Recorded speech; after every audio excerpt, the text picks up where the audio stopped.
Hey people, I can't get enough of this place because apparently this what I thought was a pond, it's actually, I don't know, they told me it's even 2500 feet.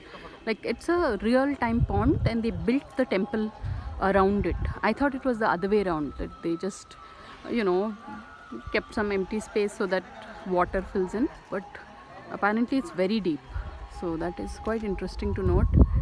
And that's the whole group, and it's 9:30 and we are all hungry for breakfast, so we'll all be going.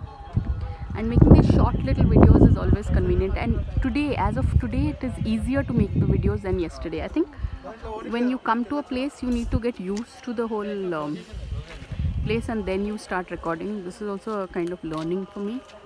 And now we are going headed back, so this is a 1-minute video as usual. So on that note, thanks for watching and please subscribe.